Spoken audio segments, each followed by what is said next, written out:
anafurahishwa. Nisikilize, Mungu anapendezwa na nini? Na nyumba ya ibada. Wengi wetu kwa sababu kubwa kama tatu hivi. Moja, kwa historia ya kule tulikotoka. Wakati tunaanza kupata neema ya wokovu, tunatoka kwenye zile dini kubwa kubwa, tulimtupa jongo na mkongojo wake. Tulisema kwa na jengo kubwa halina maana, kwa na jengo zuri halina maana. Unaona, tukakaa kwenye vitinga vile tunaabudu hapo, na kwa kuwa tukaona roho anashuka, tukafikiri na majengo naye yalikuwa na ubaya. Mwambie mwenzako, weka hiyo akili yako vizuri. Sema, weka hiyo akili yako vizuri. Tulichukia kila kitu, lakini kule kibaya labda ilikuwa ni mafundisho hayakuwa sahihi, lakini majengo halikuwa tatizo. Mseme amina. Kwa hiyo tulipookoka tukajaa roho, tukachukia mpaka na majengo, tukaridhika kukaa kwenye vibanda vya nyasi. Hata mimi nilifungua kanisa kwenye kibanda cha nyasi, juu nyasi, pembeni huko tumeweka mapelele yetu tumeziba kwa ajili ya upepo. Tunaimba kwa Mungu mwema, watu wanakuja, roho ana kinyaa, tunaomba, pepo zinatoka, watu wanajaa roho. Tukazalau na majengo eti nayo hayana maana. Mwambie mwenzako sio kweli. Mwambie mwenzako sio kweli. Mwambie tena mwenzako sio kweli.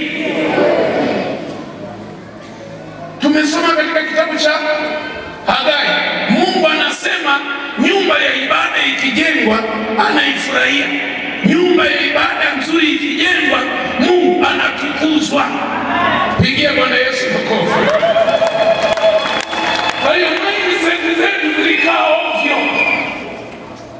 na hatukutia juhudi na bidii ya kujenga majengo mazuri. Siku za leo watu wanasema walokole nao wameanza kuja juu.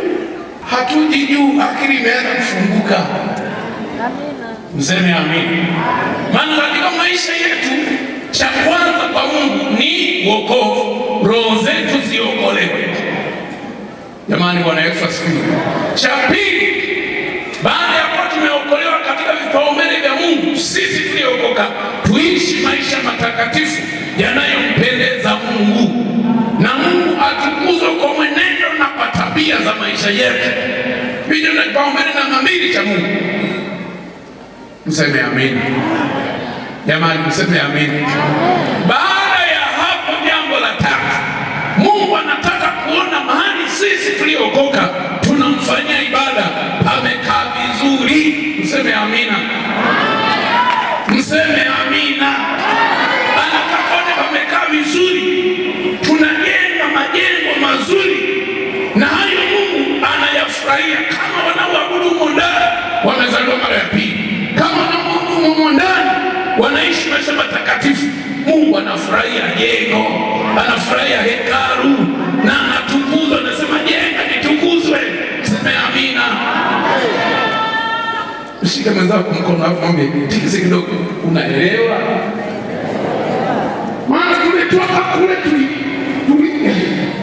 tulitoka vibaya. Tulitupa kila kitu ni kibaya. Hivi majengo leo kwani ngapi? Mungu anataka tuabudie kwenye vitinga. Tuabudie kwenye mabaya. Sema ni mpango wa Mungu. Ndio kiroho hichi. Biblia haisemi hivyo. Tumeokoka kwa namba 1 kwa Mungu. Cha pili, tuishi maisha matakatifu. Cha tatu, nataka kuona mahali tunakusanyika kumfanyia ibada. Amejengwa jengo zuri, alifurahia jengo zuri. Kama wanaokanika huo wameokoka, wanaishi maisha matakatifu, na anaona wamejenga jengo zuri, anasema nitatukuzwa. Amina. Sasa Waisraeli walipuuza, ni taifa la Mungu, teule la Mungu, wakapuuza mambo ya mahali wanapofanyia ibada. Ukisoma kitabu cha Hagai utashangaa, wakapamba nyumba zao, wakaishi kwenye nyumba nzuri, nyumba zenye mapambo, zimepigwa dari, zimeweka malimari, vitu vya samani, alafu nyumba ya Mungu imekaa ovyo ovyo.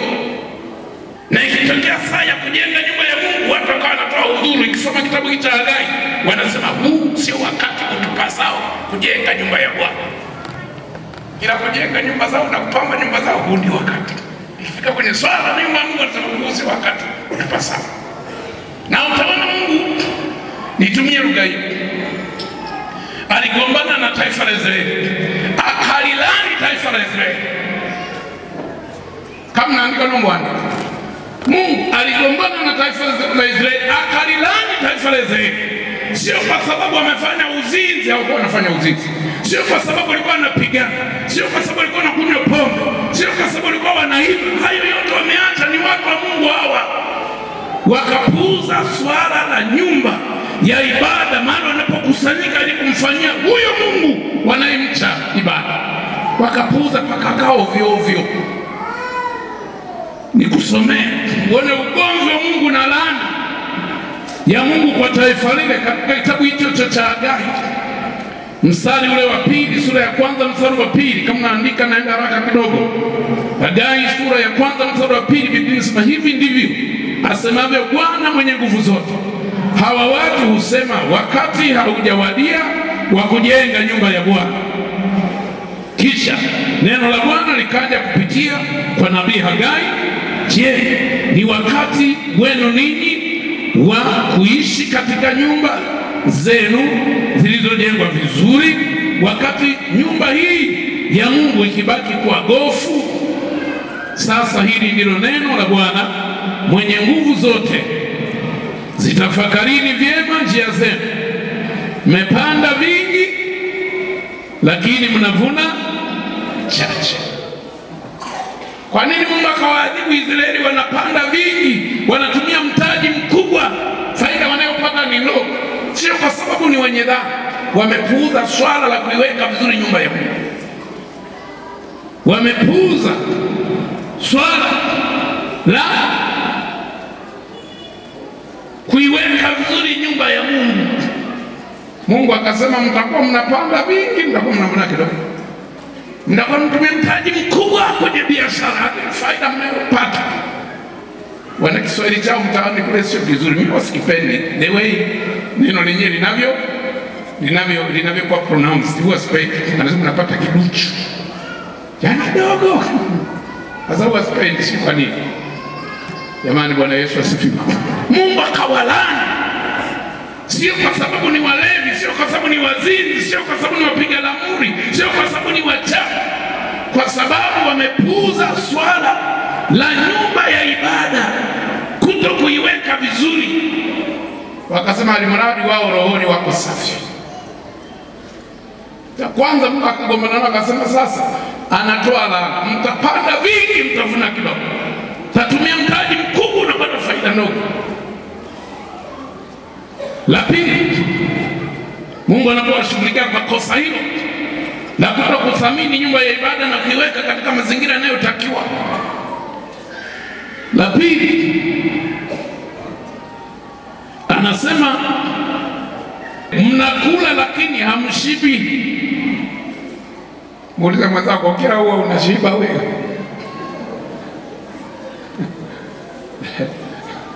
Akaliadhibu lile taifa, wakawa wanakula lakini hawashibi. Na unajua matokeo ya kula bila kushiba ni nini? Kama ni kwenye familia hapo nyumbani, mtakuwa mnaweka sime ya ugali, mnasaga unga debe, yani wiki halijaisha debe la unga limekwisha. Sasa mkila debe kila wiki, kwa mwezi mnakula madebe 4 kanusu. Alimanusura ni gunia, wageni hawajaji. Unatarajia kuona magunia mangapi mwaka huu? Kama mtindo wenyewe ndio huo, gunia karibu linaisha kila wiki. Matokeo yake ni kwamba chakula kao kinawaishia mapema. Wanavuna, wanalima wenzetu shairi, wanalima ngano, ni mapema chakula kimekwisha kabla ya mavuno ya msimu mwingine. Na watu waliobarikiwa, sijui kuna siku nilifundisha hapa, yani wanakulaga mazao ya mwaka uliopita mpaka wanapovuna mazao ya mwaka mwingine. Seme amina. Na kama wewe umebarikiwa, yani uwe na uhakika kwamba mpaka sasa unakula mavuno ya mwaka jana. Na kimsingi waliobarikiwa vizuri hawatakula mahindi ya mwaka huu mpaka kati ya mwezi wa 10 ama wa 11 Mahindi mapya yayakute ya zamani kwenye kienge. Amina. Amina chache sana. Amina. Mahindi mapya yanatakiwa yakute mahindi ya zamani kwenye kienge. Vinatakiwa vikutane. Na mambo wa kule. Yaani mazao mapya yanabidi yakutane na mazao ya msimu uliopita. Ili yakaribishe mazao mapya kwenye store yako. Sasa wengine mahindi yalianza kuanza kauka kidogo wachanga na kuharibika na kuanza. Yaani mpaka msimu wa kuvuna unapoisha na yenyewe karibia kuisha. Sasa kwa nini mtu kama yeye asipate njaa? Sasa mimi sisemi wewe ufanye hivyo, lakini kwa wenzetu sasa Mungu akawapa laana ya kula bila kushiba kwa kosa la kutoithamini nyumba ya Mungu, kuiweka katika mazingira yanayotaka yawepo. Kwa hiyo wakawa wanakula washibi. Kwa matokeo hayo ni kwamba walikuwa wanaishiwa chakula kabla ya msimu mwingine wa mavuno haujafika. Wanajikuta wameanza kununua, wameanza kuhemea kwa sababu wamelani. Unajua tunakula ili tushibe, hatuli ili tumalize ngama. Semeni amina. Jamani, semeni amina. Kwani Yesu alipobariki ile mikate 5 na samaki 2, mega vipande watu 1000 wanaume wakakaa wakawa wanapewa yani ka gramu shingapi, lakini kwa kimeza katika gramu shingapi, ka kipande cha samaki na mkate, akimeza tu ameshashiba. Maana tunakula ili tushibe, hatuli ili tujaze tumbo. Semeni amina. Sasa anayesababisha shibe huwa ni Mungu. Wakati mwingine ni kweli unaweza kula sana kutokana na kazi ambazo mtu anazifanya. Hiyo na ielewe. Kwamba mtu anayeshinda ofisini na mtu anayeshinda kwenye kinyungu hawezi kula chakula sawa. Na kama mtu anayeshinda kwenye kinyungu anapenda ngama yake, usiseme yule anakula sana. Hiyo ni kutokana na kazi anayoifanya. Mseme amina. Lakini na penyewe napo ina kiasi chake. Mungu akawalani Israeli kwa sababu ya kutokuijali nyumba ya Mungu, nyumba ya ibada, kama sio kitu cha muhimu. Akatoa laana ya kula bila kushiba. Matokeo yake wanamaliza mavuno kabla ya kuvuna mavuno mengine. Na hiyo watu wa Mungu nao kaagi vizuri. Weka utaratibu mzuri, mche Mungu vizuri, kana Mungu vizuri, toa fungu la Mungu vizuri. Jamani, Bwana Yesu asifiwe. Fanya pia kwa sehemu yako, weka bajeti yako vizuri, usichezee tu chakula, lakini hakikisha unaweka mpango ambao unakusaidia kwamba mavuno ya mwaka huu utakula mpaka utakapovuna mavuno ya mwakani. Ndio hakuna atakayoweka kwenye store yako kwa kiwango cha chini. Lakini kwa kiwango cha juu mtu anaweka kwenye store yake chakula, akivuna mwaka huu anaweka chakula mpaka na mwaka mwingine, maana huo mwingine hatujui, kunaweza kuwa kuna mvua ama kusiwe na mvua. Kwa hiyo tunaweka mpaka na mwaka wa akiba. Sema amina. Amina. Nipokee mkono kama mnanielewa. Amen. Nyewe wengine maana sio kama sisi, hamjai kupita miaka ya ndani. Sherehe zenu tunaelewa. Lakini hiyo ni laana kubwa, na watu wamepuuza swala la kuijenga na kuiweka vizuri nyumba ile. Wakajali kiroho chao kiko vizuri, mwenendo uko vizuri, kwa vitu ni vizuri, lakini Mungu pia juu ya nyumba ni kitu anachokifurahia na anatukuza nacho kama wanaoabudu humo ndani. Wamezaliwa mara ya pili na wanaishi maisha matakatifu. Kinachofuata Mungu anaangalia mahali mnapoabudia pakoje. Hivi hapa Mungu anaangalia tunakudia hivi hapa, na anaangalia hapa sisi ndio kwa mambo hata sisi Mungu anaangalia hapa, ile naangalia hapa tumeokoka vizuri, tunaishi maisha matakatifu, tujipigie makofi. Lakini hapa Mungu anaangalia pakoje. Mstari wa 8 Mungu anazungumza na taifa lile, anasema nyumba yake yeye wanaifurahia pia, na anatukuzwa kwa nyumba yake ibada, hekalu likikaa vizuri. Maana yake kinyume chake, nyumba ya ibada kama haijakaa vizuri Mungu afurahi, anachukiza. Maana yake nyumba ya ibada kama haijakaa vizuri Mungu anajikuta hatukuzwi. Sio kwa mwenendo na tabia tu, pia Mungu anatukuzwa hekalu, kwa nyumba ya ibada, mahali watu wa Mungu wanakusanyika pale kuabudia. Kwa hiyo akawalaani.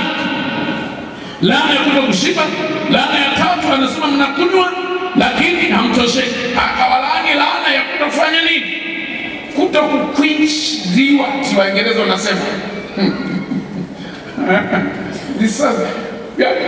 Unakunywa lakini kiu haikatiki. Iliwahi kukukuta hiyo? Jamani, wangapo leo kukuta hiyo kiu? Una kiu, unakunywa si maji, alafu unashangaa umekunywa maji lakini kiu bado ipo. Nani amewahi kukuta hiyo? Nani amewahi kukuta hiyo? Sisemi una dhambi. Nakupa tu mfano kabisa.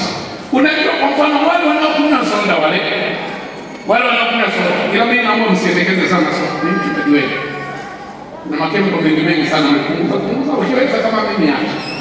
Lakini kama wewe basi punguza. Wale wanaokunywa soda wale kama na kili ya soda. Unakunywa maji glasi inashuka yote. Alafu unajishangaa bado kili inadai. Akalilani taifa la Israeli wawe wanakunywa lakini kiu inakuwa haiishi. Ndio maana hiyo. Kwa nini? Wameipuuza nyumba ya ibada. Kiroho wako vizuri, kimwenendo wako vizuri, hawana dhambi yoyote, lakini wamepuuza swala la nyumba. Mahali wanapokusanyika kuabudu pamekaa kaeni hawajali. Akawapa laana nyingine. Jamani, hawajazini, hawajana kwamba hawajapiga mtu wazi wachawi hawa. Uone zinamekuwa nyingi. Nataka tuone Mungu anapojali mahali watu wanamfanyia Mungu ibada. Alimradi wamezaliwa mara ya pili, wana mienendo inayotakiwa. Paumbele cha tatu cha Mungu ni mahali unapoabudia. Laana ya 4 anasema mnavaa nguo lakini hamsikii joto. Wewe hujawahi kuona mtu ametutika nguo karibu 5-6? Mungu akalilani taifa la Israeli wakivaa, yani hawapati joto. Maana yake nini? Amevaa anajiona kama hajapendeza hivi, kama muonekano sio mzuri hivi na kadhalika. Hiyo nayo ni laana. Mtu anaweza kuchelewa ibadani kwa sababu anachukua yeye anavaa kidogo hivi anaona kama hii sijapendeza, anarudisha anachukua nyingine anavaa sijapendeza. Mungu unaenda. Nguo anazo nyingi lakini zinamlia muda. Kwa nini? Kwa sababu yani kila kichomeka naona kama hajatokelezea. Muulize jirani yako, haijawahi kupata wewe hiyo siri yako? Akawapa laana nyingine, akasema mnapata mishahara lakini inatoweka kama imewekwa kwenye mifuko iliyotoboka. Kwa Kiswahili cha Biblia kwangu. Lakini hii ya King James anasema mnapata mishahara na kuweka kwenye mifuko iliyotoboka.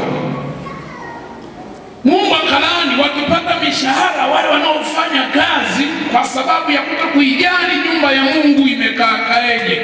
Wanajali tu maisha yao kiroho, kimwenendo, lakini wale wanafanya ibada wakawa na mapuza. Mungu akawalaani kwa laana ya ajabu. Wakipata kipato hakikai, hakitoshelezi, kinaisha katika mazingira yasiyoeleweka. Na nimekutana na kitu kama kimepata pesa milioni alafu nashangaa nimeisha. Na usipokaa vizuri kama uandike utasema nimeibiwa. Kumbe yani umetumia wewe mwenyewe. Maana wanasema pesa bila daftari inapotea bila taarifa. Alafu unaweza kusema sio nimeibiwa, sio aliyenilipa yule, sio anachuma ulete. Hakuna cha chuma ulete wewe mwenyewe. Nyumba ya Mungu unaijali. Wewe unajali na maisha matakatifu vizuri, na mcha Mungu vizuri, mwenendo ni mzuri. Nyumba ya Mungu unaitazamaje? Nyumba ya Mungu unaiangalia? Nyumba ya Mungu unafanya nini? Wakapuuza. Nyumba ya Mungu ikakaa ovyo. Mungu amekasirika kwa sababu ya hiyo. Akaendelea tena katika mstari wa 9 anasema mlitarajia mengi kupata vingi, lakini kumbe vikatokea vichache. Wakati mwingine unakuwa na mipango, unakuwa na project, unakuwa na miradi, unakuwa na biashara fulani, unategemea upate faida kubwa, alafu unashangaa mwisho wa siku faida unayokuja kuipata ndio Mungu akawapa laana hiyo. Watakuwa wanatarajia kupata fedha nyingi, zinakuja kidogo. Watakuwa wanatarajia kupata magunia mengi, anapata kidogo. Alikuwa anategemea afanye nini, na shangaa kinakuja. Kipato kinachokuja ni nyuma ya matarajio, ni kinyume kabisa na matarajio, ni chini ya matarajio. Jamani, Bwana Yesu asifiwe. Nani anafurahishwa kupata kipato chini ya matarajio? Siku nakaanga maandazi, ulifikiri nikimaliza kimfuko cha kilo 50 ngalau ukipiga hesabu ya mafuta ya hamira si na nini kwamba yakiisha ngalau nitakuwa nimepata faida kiasi fulani. Labda mfuko ulitegemea kupata faida 30,000 na 40,000, unashangaa mfuko wa kilo 50 mkaanga maandazi unapoishi kuna faida ya shilingi 2,500 na umekaanga wiki nzima. Sasa chukua 2,500 ngawanya kwa siku 7, uone kila siku ulizalisha faida ya shilingi ngapi, au peleke kwenye maisha unaishi kwa bei gani kwa siku. Utagundua ile kazi imefanya hasara. Mungu akawalaani hao wenzetu. Kosa lao kwenye mwenendo wako vizuri, kwenye tabia wako vizuri, kwenye maisha yako vizuri, utakatifu kwa viwango vyake, lakini wamepuuza swala la nyumba ya Mungu. Na kwa nini walipuuza? Walikosa hamu na shauku juu ya nyumba ya Mungu. Vyovyote itakavyokuwa sio tatizo, wakadiri na maisha yao ya wokovu na mwenendo na tabia na mambo yao nyumbani yakae vizuri, nyumba zao ziwe nzuri, zimepangwa vizuri, zina masofa, zina makapeti, zina kila kitu. Wakadiri na hiyo nyumba ya Mungu, hawakuwa na shauku nayo na hamu nayo na kiu nayo. Vyovyote itakavyokuwa ni hivyo. Unaona, Mungu anapokasirika kwa habari ya nyumba. Sasa Daudi aliupendeza moyo wa Mungu, nasema kwa sababu yeye alikuwa na shauku na hamu na kiu ya kumjengea Mungu nyumba, na anasema ni nyumba nzuri ya kifahari, nyumba bora ya ibada. Maana alikuja kufika mahali akiwa kwenye kichenge akagundua kwamba sanduku la agano miaka yote toka walipokuwa jangwani lilikuwa linakaa hemani, linabebwa na makuhani. Wamefika katika nchi ya ahadi, sanduku la agano bado linakaa kwenye nini? Kwenye tabernakulo, kwenye hema. Daudi sasa kakaa nchi nyingine hili sanduku la agano, maana hapo ndipo watu wanakusanyika kufanya nini? Kufanya ibada kwenye hema ya kukutania. Ilikuwa inaitwa. Daudi alipotawala akakaa kwenye kichenge, amekaa kwenye nyumba zake zile nzuri. Siku akatafakari, akawaza, akasema hili ibada ya hema ndio ikaage sanduku la Mungu, mimi nakaa kwenye nyumba ya mierezi. Sasa hizo nyumba bora za kiwango cha juu za wakati huo. Jamani, Bwana Yesu asifiwe.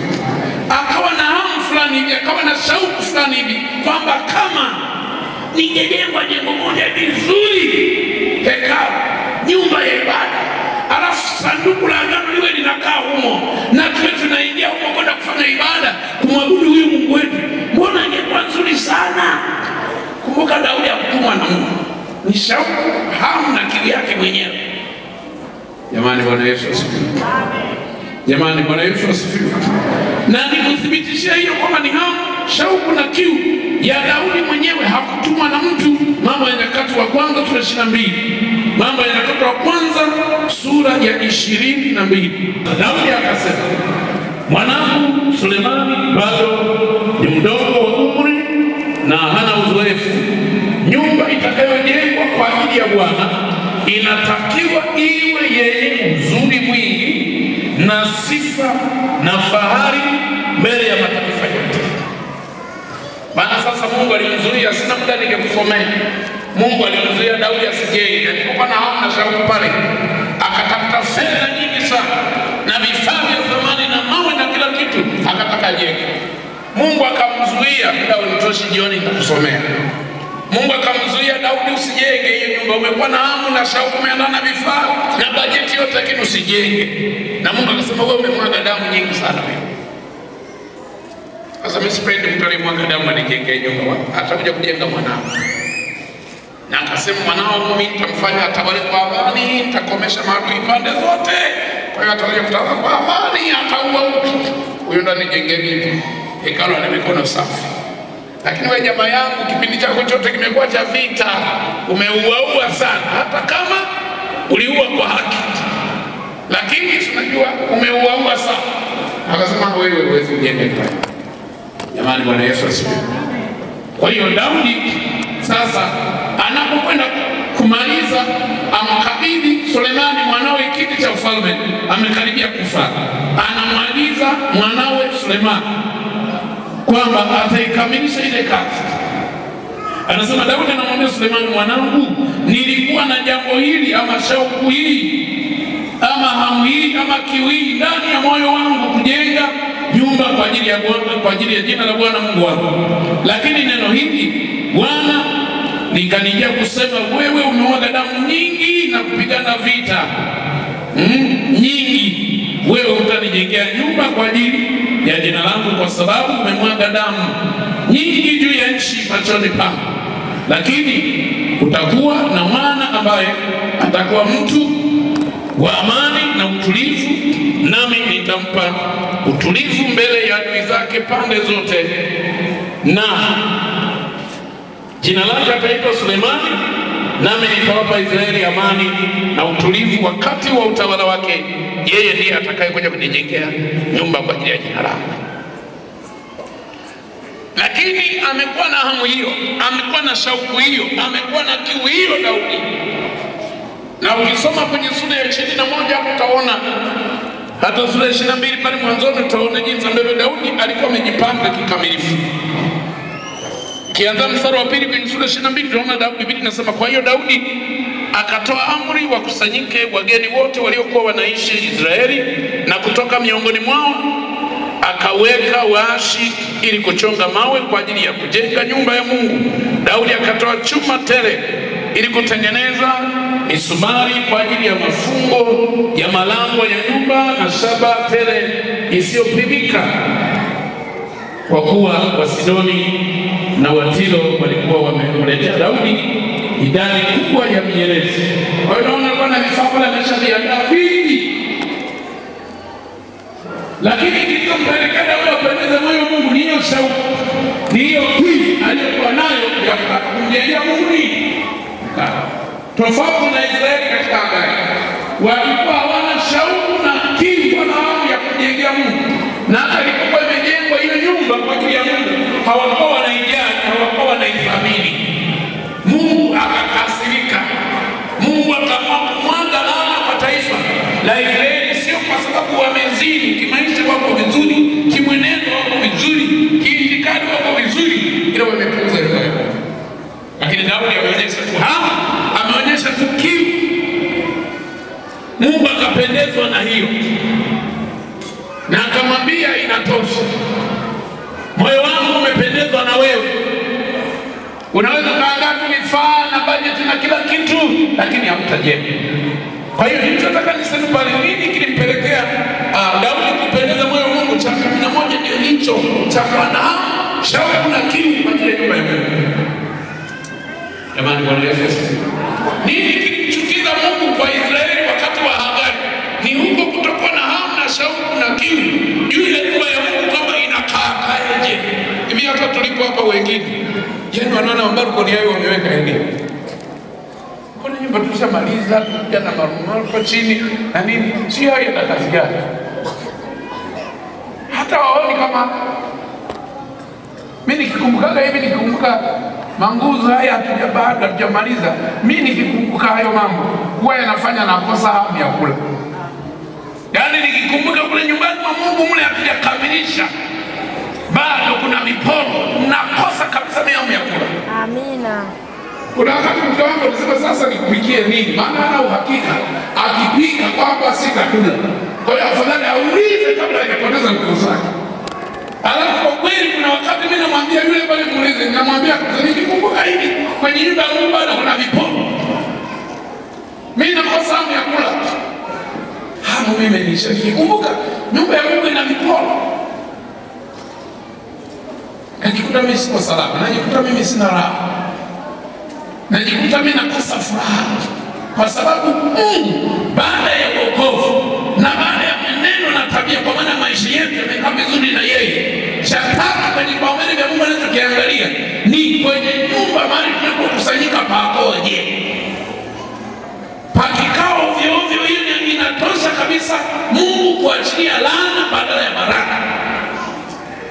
Kama tunataka kupendeza moyo wa Mungu na tunataka Mungu aifurahie nyumba hii na tunataka Mungu atukuzwe kwa nyumba hii, ndugu zangu, tujifunge mkanda, twende tukamalizie. Mseme amina. Mwambie mwenzako, mchungaji anasema tujifunge mkanda, twende tukamalizie. Usijifanye umechoka, tujifunge mkanda. Mimi nimenyamaza kuanzia mwezi Januari, watu wanauliza mchungaji, mbona safari yuko kimya tu? Hasemi chochote juu ya mpango wa maendeleo ya kazi ya Mungu. Mwaka huu kaenda karudi. Sikuaga na ujasiri, mlitoa hela za viti sijavileta.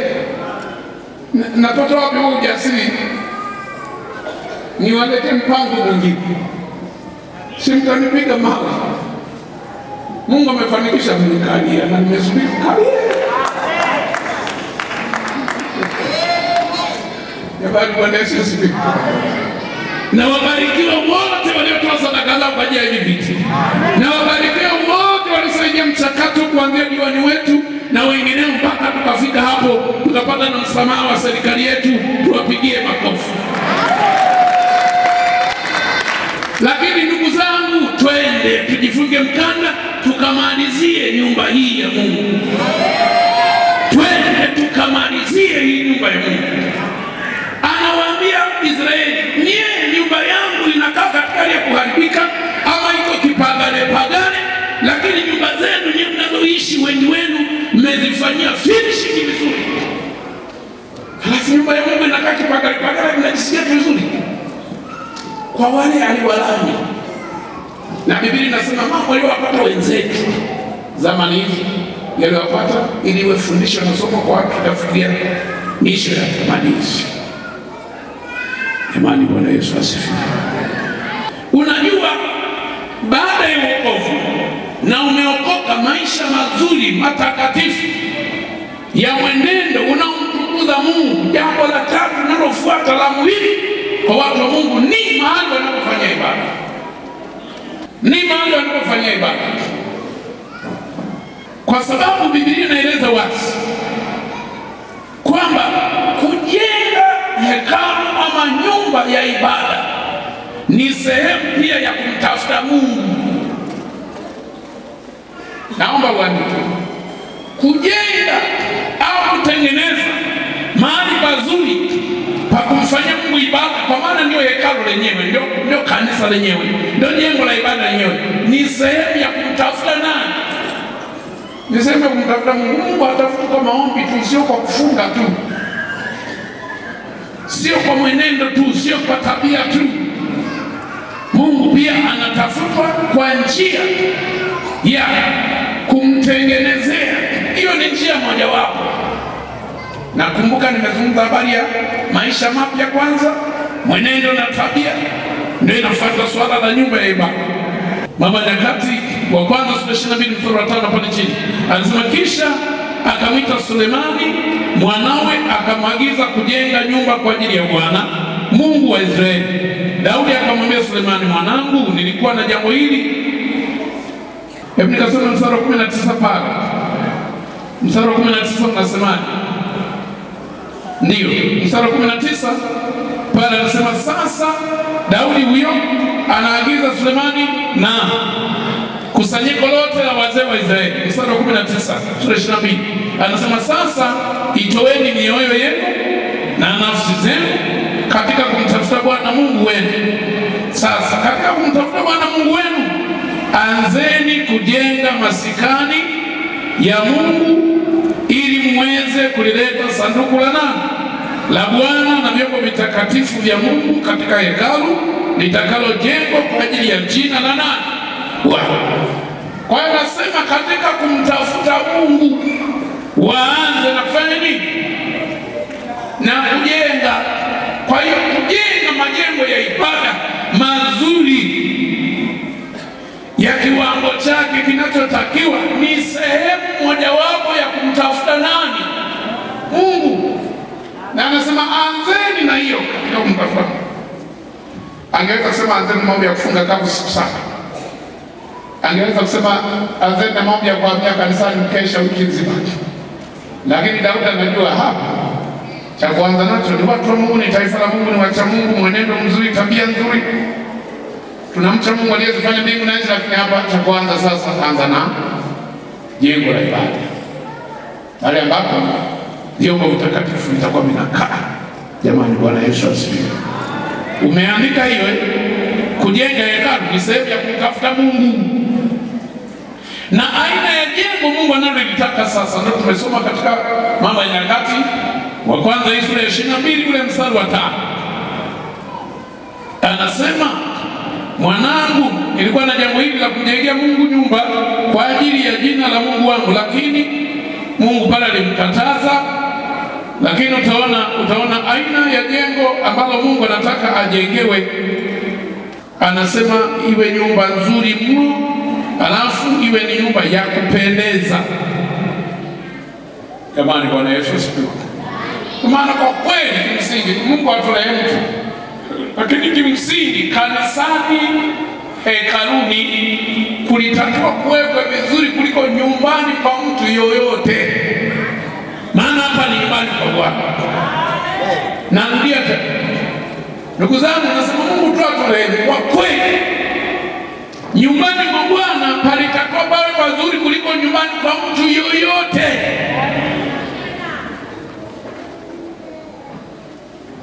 Hivi wewe na mimi tunakweje? Nyumbani kwetu ni kuzuri kuliko kwenye nyumba ya Mungu.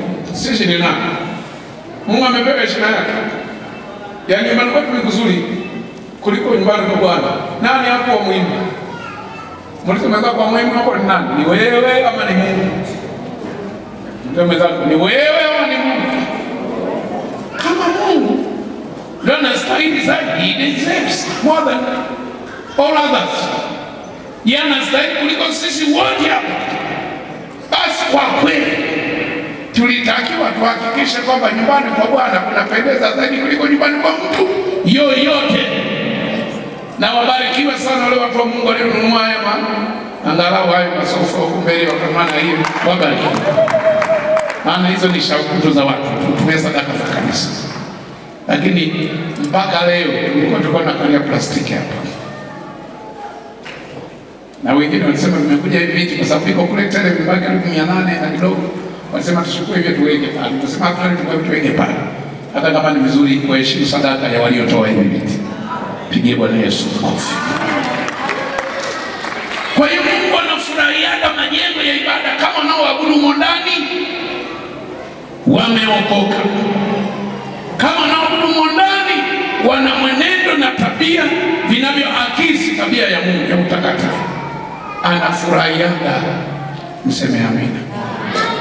Jamani, mseme amina. Sasa tunachagua ipi?